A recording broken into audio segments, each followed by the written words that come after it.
on se retrouve aujourd'hui sur une nouvelle vidéo de Plus 2 qui change de nom, puisqu'aujourd'hui j'ai le plaisir d'accueillir Tristan, qui fera des vidéos avec moi, d'où le nouveau nom de la chaîne, Plus 2, D'(EUX), Plus 2 comme 2, nous sommes 2 sur la chaîne désormais, et 2 comme par les deux, les artistes, les chanteurs, les musiciens, les comédiens, les auteurs, tout ce qui passe dans le monde de la culture et des médias. Alors pour cette première vidéo, de cette nouvelle formule, on va s'intéresser à une personnalité qui est à la fois chanteur, animateur, showman, présentateur, on ne sait plus trop finalement. Alors on s'est posé une question avec Tristan. Oui. C'est celle de Garou. Est-ce qu'il est animateur ou chanteur? Parce que ça fait quelques années désormais qu'il ne sort plus d'album. Maintenant, il se fait de plus en plus présent à la télévision, et notamment sur le service public et France 2. Alors nous avons regardé récemment son émission Gare au Garou, et plus récemment Destination Eurovision, l'émission sur laquelle nous reviendrons brièvement à la fin de la vidéo, parce qu'elle se déroule encore actuellement. Alors maintenant on va tenter de répondre à la question, on a mis de notes sur notre petite fiche, Garou animateur ou chanteur? Je vais prendre la position de chanteur. Alors premier argument que j'ai pour dire que Garou est plus un chanteur qu'un animateur, c'est qu'il débute son émission en chantant. C'est un générique tourné à la manière d'un clip, en chanson, pour nous montrer sa passion première. Alors, moi je dis c'est un chanteur. Il y a une volonté, en tant qu'animateur, de faire le spectacle, de le générique. Oui. Donc plus un animateur. Plus un animateur, oui. Moi j'ai un autre argument. Vas-y. On a un plateau télé qui est très petit, très intimiste, ambiance cabaret, petite salle. Alors pour moi, ça rappelle le chanteur qui va être à proximité des fans, en contact avec son public. Mais justement, ce plateau-là, c'est son univers. Ça permet d'être le maître de jeu, de mener le jeu de l'émission, pour être un peu plus à l'aise avec les spectateurs et avec les invités. Ah oui, aussi. Moi j'ai remarqué aussi qu'il laisse son répertoire, Garou. Il ne chante plus. Alors au profit celui des autres artistes, quand même. Mais dans l'émission, il faut reconnaître qu'il a fait une chanson de son répertoire. C'est la chanson Belle, et encore, est-ce qu'on peut dire que c'est une chanson de son répertoire? C'est plutôt une chanson de la comédie musicale Notre-Dame de Paris. Donc, il s'est effacé au profit des autres. Il a quand même été adoué par trois grands animateurs de la télévision. C'est Nagui et Michel Drucker. C'est vrai que ce sont des grands animateurs, il faut quand même le reconnaître, qu'ils l'ont mis en valeur dans un petit clip vidéo tourné avant même qu'il commence l'émission. Très humoristique. Donc, est-ce qu'il est plus animateur que chanteur? Même si les grands animateurs se mettent à lui souhaiter bonne chance et l'encourager vers cette passion, ce métier-là. Alors moi je dirais aussi qu'il parle beaucoup de son métier de chanteur dans l'émission, son métier d'artiste. Il l'a mis beaucoup en valeur, ce métier de chanteur, d'artiste. Alors pour moi c'est plus un chanteur quand même. Il est vraiment dans l'animation et pas dans la présentation. Il anime un spectacle, un show télévisé. Est-ce qu'il fait au juste? Oui. Alors qu'est-ce qu'il fait dans son show pour animer et tout ça? Qu'est-ce qu'il te dit? C'est vrai que c'est vraiment un animateur. Moi je veux le savoir. Moi, il anime parce que d'abord il bouge. Il n'est pas stable autour d'une table ou debout sur un seul endroit. Il bouge, il va d'un endroit à l'autre. Un piano, du comptoir, dans le table, aux tables où il y a le public. Il chante avec ses invités aussi. Il danse. Il prend part à quelques scénettes humoristiques aussi. Ouais, donc bon, oui. Ça fait partie de l'animation, je suis d'accord. Mais moi je te dirais que le chanteur revient vite à la surface. Parce que même s'il chante, il danse, d'accord, ça fait partie de l'animation, mais aussi partie de la chanson. Il est toujours prêt à prendre sa guitare, se mettre au piano, prendre son micro et improviser un bœuf avec ses amis artistes. Alors pour moi, les réflexes du chanteur, du musicien reviennent très très vite face à l'animateur. Alors qu'est-ce que t'en dirais toi? Oui, il maîtrise les codes de l'animation, j'insiste sur ce point. Oui, alors qu'est-ce qu'il a, quels sont les codes que la structure, il n'hésite pas dans la structure, c'est structuré et en même temps il la pose de manière fluide. Très organisée. Très organisée, évidemment. Les transitions sont faites sans problème, ça va vraiment très vite. Je suis d'accord aussi. Il n'hésite pas et quand il lance ses jingles aussi, c'est fluide rapidement, on sent qu'il est à l'aise. il a ses marques, il maîtrise vraiment son spectacle. C'est vrai, avec le mot jingle, il prononce bien l'américaine. Oui. Alors moi je dirais aussi que entre animateur et chanteur, pour moi il accueille bien ses invités. Et ses invités il les accueille en chanson. Donc pour moi je justifie qu'il est chanteur, puisqu'il les accueille en chanson. Avec des vidéos, parfois des séquences, des petits vidéoclips. Il fait des karaokés en voiture. Alors ça nous rappelle, si vous avez la référence, mais sinon je vous le rappelle, chers spectateurs, que en Amérique est fait le carpool karaoké. Donc des chanteurs ou des animateurs viennent faire un karaoké dans une voiture avec le conducteur, l'animateur. Et là, Garou a repris ce principe-là, avec celui de Patrick Fiori, qui l'a invité dans sa voiture, pour reprendre quelques chansons. Justement, les invités sont accueillis avec une mise en valeur, dans une mise en scène qui est vraiment propre à chaque invité. Il C'est plus l'animation. Oui, mais il les fait participer, il fait des transitions vidéo, donc c'est un peu des petites scénettes aussi qui sont là pour séparer les différentes parties de l'émission aussi, et où les invités ont leur place pleinement. Oui, c'est vrai. Alors on peut dire quand même que ça fait partie des codes de l'animation à ce moment-là. Oui. Les petits happenings, comme on peut voir dans Touche pas mon poste par exemple, dans d'autres émissions d'Arthur, Vendredi tout est permis par exemple aussi. Il y a beaucoup de jeux de mise en scène, de petites scénettes. Oui. Donc, bon, d'accord. Mais moi, je dis encore en plus, ce qui renforce sa position de chanteur, c'est qu'il chante avec les invités et les artistes autour de la table. Il chante avec eux, il participe, il joue même au jeu avec eux. Même dans des rubriques les plus saugrenues ou les plus folles, comme la chanson que l'invité chante sous la douche, ou la chanson dont il a honte, celle de son premier râteau, lui aussi participe et il le dit. Mais c'est un bon intervieweur, hein. Il sait relancer au bon moment, et en même temps il participe aussi aux invités. Mais il garde quand même son cap d'animateur et de maître du spectacle. Oui, mais moi je dis aussi que même s'il est bon animateur et bon intervieweur, il est aussi bon chanteur, puisqu'il vient appuyer les artistes et les invités lorsqu'ils reprennent une chanson de leur répertoire ou une chanson d'un autre répertoire, il vient faire les chœurs pour eux. Donc, pour moi, le chanteur la reprend vraiment le dessus à ce moment-là.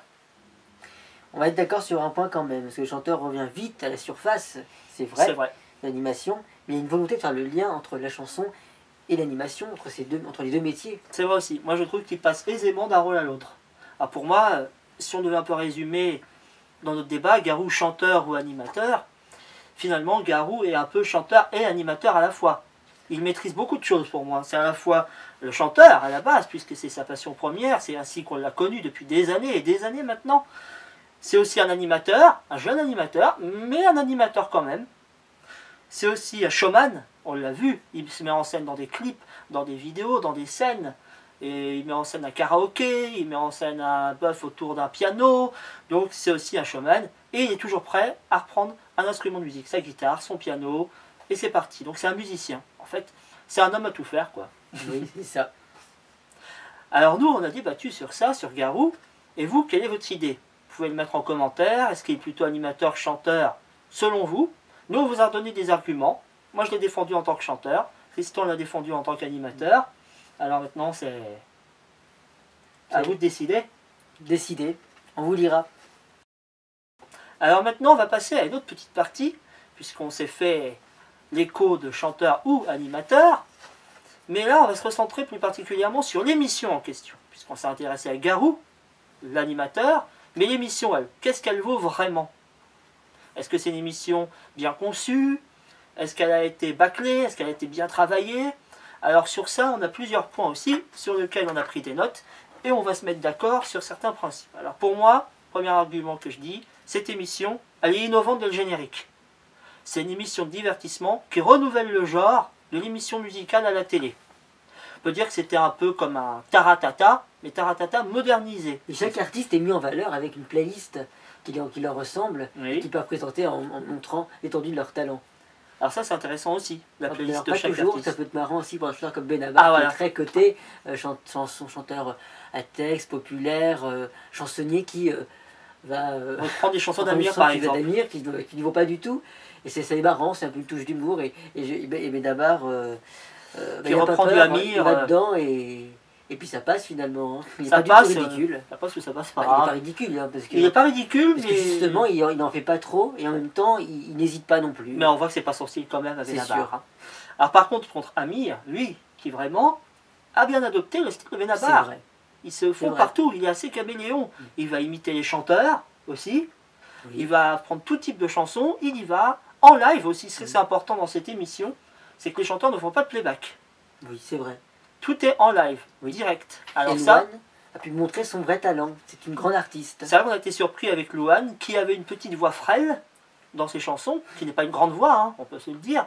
Là, on a été quand même étonnés, puisque les artistes ont eu la possibilité de reprendre, de mettre en évidence des chansons qu'ils aiment. Alors, ils ont pu reprendre leur répertoire, ou des chansons qui vraiment leur plaisent. Ou, ça c'était une idée de rubrique qui a été véhiculée par l'émission, l'artiste reprend les chansons d'un autre artiste, on échange les répertoires, ou une autre rubrique, où les artistes pouvaient nous dire ce qu'ils auraient aimé chanter eux-mêmes, la chanson qu'ils auraient aimé composer, faire d'un autre artiste qu'ils vénèrent, qu'ils adorent. Ça c'était important aussi, c'était pas mal. Donc on voit quand même une qualité, une volonté de faire de la qualité musicalement parlant dans cette émission. Même si c'est une émission, la musique est vraiment mise en valeur et en avant. Et Christian, toi tu as retenu une citation de Garou. Oui. Alors quand les auteurs l'ont adoubé, Garou a répondu avec une manière assez comique, et qu'il fallait rendre les clés de la télévision aux artistes. Alors c'est un message qu'il voulait faire passer, je suppose, sérieusement, mais en même temps il voulait aussi l'envoyer comme un pic humoristique aux animateurs qui, eux aussi, ont eu un ton sarcastique quand ils se sont adressés à Garou. Ah, c'est une petite vengeance personnelle. Un affrontement animateur-chanteur. Ouais, pour lui reprocher comme on a fait le débat plus en amont. Alors. C'est ça. Si c'est un animateur ou un chanteur, Oui. on ne peut pas être les deux. Oui. Puisqu'en France, je vous rappelle que quand un artiste, par exemple, pour ne citer que Anthony Cavana, par exemple aussi, qui a essayé l'animation, l'humour, l'animation, la présentation, il a aussi essayé la danse sur TF1, dans Danse avec les stars. Bon, ça a été plus ou moins bien perçu. On a aussi Chaim qui a tenté l'expérience, qui est à la fois chanteuse, mais qui a tenté l'expérience de l'animation. Et bon, est-ce que ça a été bien vu, bien perçu par tout le monde? En France, si on est multitâche, c'est pas forcément bien perçu. Oui, tu peux vite perdre l'artiste. Alors là, c'est pour ça qu'on avait le débat tout à l'heure, est-ce que c'est un chanteur, un animateur? Est-ce qu'il va revenir vraiment à la chanson Garou? Ou est-ce que maintenant il est parti dans les émissions? Ah, puisque ces émissions sont bien faites. On a envie de le revoir, non? Oui, ah oui, évidemment. Dans une autre émission. Dans une autre émission, oui. Disney sur Eurovision en ce moment, c'est où il est beaucoup plus sérieux, ça lui va Voilà. très bien et on est content de le revoir dedans. Sauf que là, vraiment, attention, les destinations Eurovision, on a dit qu'on vous en parlerait à la fin, mais ça s'y prête aujourd'hui, là maintenant. Donc, on trouve que Garou est plus présentateur, là. Oui. Là, il est moins à l'aise avec les artistes. On voit quand même qu'il est proche du jury. Dans la première émission, on a noté qu'il allait facilement demander à Isabelle Boulay son avis, dire tu et Christophe Willem comme à Amir. Dans la deuxième émission, là, c'était plus vous. Alors, je ne sais pas pourquoi, mais on voit qu'il est quand même proche des artistes. Et il a une volonté d'être un peu sérieux. Là, c'est un concours, c'est pas un divertissement. Oui, ça c'est pas un petit peu à divertir, mais c'est un concours avec un enjeu, qui est le concours de l'Eurovision, qui est le plus grand concours musical international de la télévision qui soit en ce moment. Donc c'est très sérieux. Et l'enjeu est important, donc la France n'a pas gagné depuis 40 ans et qu'on espère maintenant de trouver le gagnant qui va faire que la France va revenir sur le devant de la scène avec l'Eurovision. Alors c'est pour ça que dans cette émission-là, ce qu'on trouve intéressant, c'est que vraiment la France là, prend la mesure du concours, de l'Eurovision. Ils font vraiment la volonté de faire venir des artistes avec des univers divers et variés. Il y en a vraiment pour tous les styles. Il y a des chansons qui sont meilleures, d'autres moyennes, d'autres excellentes. Et le choix est parfois, on l'avoue, un peu difficile. Garou, qui n'est pas français, québécois, donne une dimension internationale au concours, même concours français, et qui fait une dimension internationale, mais francophone quand même. C'est pas faux, puisque lorsque les juges internationaux donnent leur avis aussi, hein, donc c'est pas mal cette dimension-là. Et les classements sont faits avec les points comme à l'international. Avec les 2 points, 3 points, excusez-moi c'est 4 points, avec les 2 points, 4 points, 6 points, 8 points, 10 points, 12 points attribués à l'artiste qui vraiment suscite un gros coup de cœur.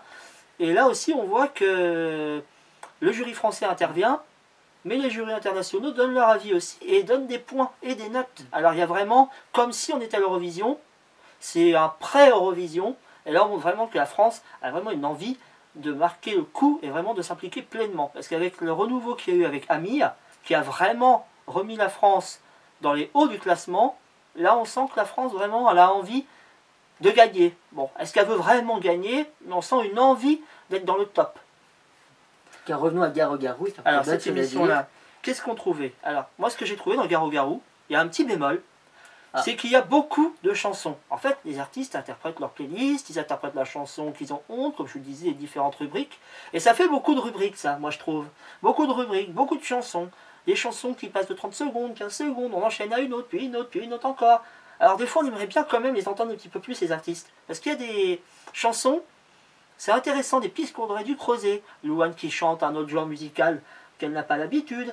Nolwenn, on l'entend avec sa voix douce, qu'elle a l'habitude d'être plus dans la puissance. C'était intéressant de voir les artistes dans un autre exercice, un exercice différent de ce qu'ils ont l'habitude de faire. C'est pour ça que j'aurais bien aimé avoir plus de chansons. Quand on apprécie la chanson et l'artiste, on aurait aimé que ça dure plus longtemps. Moi, je suis pas d'accord, parce que justement, c'est ce qui fait le rythme de l'émission. Ce qui évite un programme plat, ennuyeux et ennuyeux, quoi. Là, au contraire, il y a du rythme, il y a de l'ambiance, on enchaîne, on s'ennuie pas, et puis on perd pas son temps. C'est vrai. Mais par contre, pour les rubriques, je pense qu'il y aurait un manque dans l'émission. À vous de voir, hein, si vous êtes d'accord avec nous. Il y a un manque de présence visuelle pour l'animateur. Il manque les titres, puisqu'on parle des rubriques, et la rubrique, on ne sait pas où on en est. Si on prend l'émission de cours, ça manque de titres. Parce qu'ils s'affichent au début, puis après ils sont enlevés. Voilà, c'est ça. Et devrait les laisser tout le temps de la rubrique. Parce que quand on arrive et qu'on prend l'émission de cours, on se demande où ils en sont. Est-ce qu'ils passent d'une rubrique à une autre? La chanson dont ils ont honte, la chanson de leur premier amour.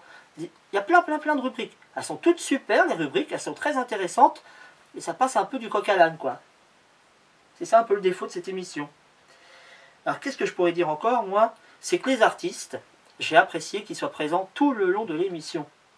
Et ils viennent pas uniquement pour faire leur promo, ils viennent pour participer à l'émission, pour passer un bon moment. C'est pas de la promo.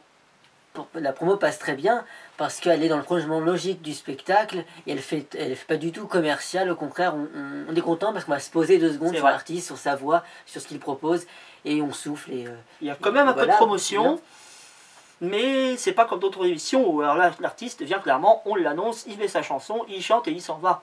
Là, il reste une bonne partie. Il y a plusieurs parties dans l'émission.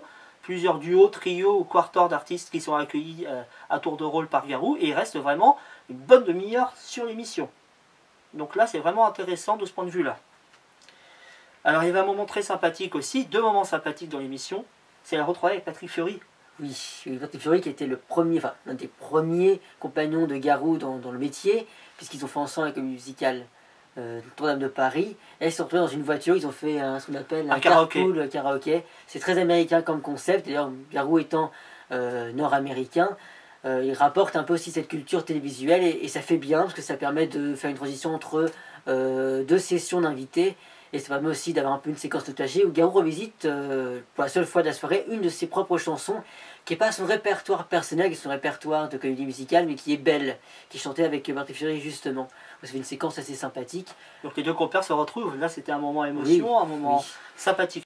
Alors, autre moment sympathique dans l'émission, c'était un moment d'humour.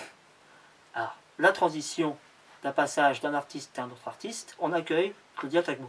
Et, par surprise, comment arrive Claudia Tagbo? En Reine des Neiges, en chantant Libéré, délivré. Alors, imaginez le tableau. Et en plus, elle chantait très faux et elle s'amusait à chanter faux. Et ça, c'est très bien pour une artiste de l'autodérision sur... c'est pas une chanteuse, c'est une humoriste et justement, finalement, elle mélange un peu les deux de manière assez intelligente. Et ça, c'est très bien vu et ça permet aussi de rebondir sur une nouvelle session d'artistes. Voilà. Et ça, c'est très bien. En ça, l'émission était bien conçue, bien faite, puisque c'était pas des transitions. On accueille maintenant tel artiste, on fait tel artiste, c'était pas coupé. C'était une sorte de continuité avec des petites séances vidéo, des petits clips, des petits magnétos, des moments d'humour. On introduit vraiment l'artiste. On ne pas simplement l'artiste, il arrive, il entre sur le plateau, il s'assoit à table. Non, là il y a vraiment quelque chose dès son entrée, on sait ça le met en valeur. C'est ça qui est très important pour moi dans cette émission. Alors qu'est-ce qu'on peut dire encore sur cette émission? C'est que le téléspectateur, comme j'ai dit au début, a l'impression vraiment d'être avec la troupe d'artistes. Oui, parce que on se sent proche. L'animation, les prises de vue avec les caméras, tout est fait pour que l'on soit avec eux, on est projeté, on bouge avec eux, on les voit.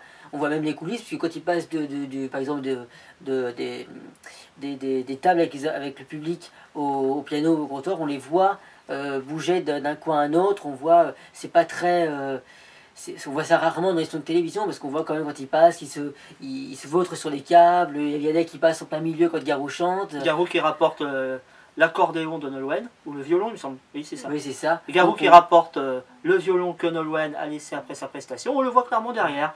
Donc c'est même pas caché, on le voit dans le champ, comme ça. On a l'impression que c'est les roches. Oui. D'autres émissions ne laisseraient pas du tout passer ce genre de détails. Alors, on a l'impression de tournage en direct, alors que c'est en différé, et en plus on a l'impression d'être avec eux, de vivre le spectacle avec eux, de participer avec eux, et ça c'est formidable aussi, c'est original, c'est inédit pour l'époque, et ça change. L'émission n'est pas forcément un enchaînement de montage, de petits bouts qu'on met, parce que sur certaines émissions, si vous avez bien remarqué, des fois on a le public, l'artiste termine sa prestation, et le public arrive, on le voit applaudir, là comme ça, et puis hop, ouf, on revient sur le truc. Là, le montage se voit clairement. Même si, dans cette émission, on soupçonne quand même qu'il y a du montage, les séquences vidéo et les transitions ont été faites de manière très habile pour qu'on ait l'impression que tout se déroule en live d'un bout à l'autre. Donc ça, c'est pas mal aussi. Alors, à la fin de l'émission, encore en plus, on a Garou, qui la reprend encore, je vais me vanter, mais son rôle de chanteur. Oui, ce rôle de chanteur, un chanteur-animateur. Oui. C'est aussi une manière c'est un style d'animation finalement. Hein. Il veut animer en chantant, il veut clôturer son émission par une chanson. Parce qu'il réécrit une chanson, la chanson de Joseph Dassin, c'est Les Amoureux, il a réécrit pour dire au revoir. Voilà. Et ça, c'est original. Hein. Et avec tous les chanteurs qui chantent, on s'est aimé comme on se quitte. Donc ça résume bien en gros l'émission. Un bon moment passé ensemble. Mais c'est terminé, on arrête tout. Tout le monde se réunit ensemble une dernière fois autour de la guitare. Et le générique de l'émission se termine comme l'émission.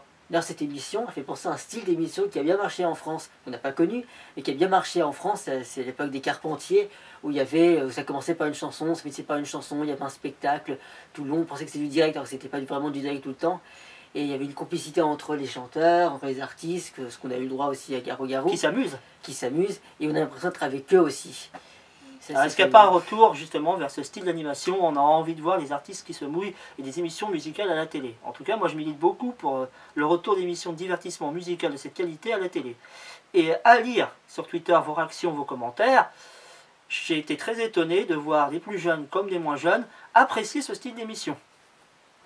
Alors en conclusion, qu'est-ce qu'on peut dire? On peut dire que c'est une bonne première émission. C'est une bonne première émission, effectivement. Elle commence à prendre ses marques, elle renouvelle le genre. Alors on attend la deuxième, pour voir si ça confirme l'essai. Alors moi je dis qu'il faut qu'elle soit raccourcie en termes de temps, comme on a dit tout à l'heure, puisque 3-4 duos, quarters d'artistes, ça fait beaucoup quand même. Plusieurs parties dans l'émission, c'était un peu long à la fin. Moi je trouve que c'est un peu long, mais il y a des rubriques qui sont très bien pensées. Alors il faut réduire le nombre de chansons, ça je continue à le dire, même si Tristan n'est pas d'accord. Je trouve que ça fait quand même le rythme de l'émission, ça ferait trop plat, ça ferait trop montage, trop quadrillé, trop... C'est vrai que maintenant les téléspectateurs, à la génération entre guillemets, et on est bien placé pour le savoir puisqu'on fait la vidéo sur cette plateforme, la génération internet, la génération youtubeur a l'habitude de prendre quelque chose qui passe vite, qui est court, qui passe très vite, oui, qui a du rythme. Si l'émission ne convainc pas dès le début, c'est terminé. Donc là, on a voulu mettre le paquet pour cette première émission. Alors, à voir la deuxième, on la surveillera pour voir si des améliorations ont été faites, des petits changements ont été faits ou pas. En espérant qu'il y ait une deuxième, bien sûr. Oui. Mais on était vraiment très satisfaits de cette émission, qu'on a appréciée. Garou aussi, dans son rôle d'animateur, présentateur plus largement dans l'Eurovision, mais qui remplit bien son rôle et qui finalement montre une sympathie, une proximité avec le public, comme que tu étais chanteur en final. C'est ça. Alors vous, qu'avez-vous pensé de tout ça? Nous, on a débattu sur ça. On attend vos commentaires, vos propositions. Est-ce qu'il est chanteur? Est-ce qu'il est animateur? Qu'est-ce que vous avez pensé de cette émission? Vous pouvez réagir dans les commentaires. Donc on se retrouvera la prochaine fois pour une prochaine vidéo de plus de eux, entre guillemets nous, qui parlons de les artistes. Donc dans cette nouvelle formule qui j'espère vous plaira. On vous dit au revoir avec Tristan. Oui. Et à la prochaine fois pour une prochaine vidéo. À la prochaine fois.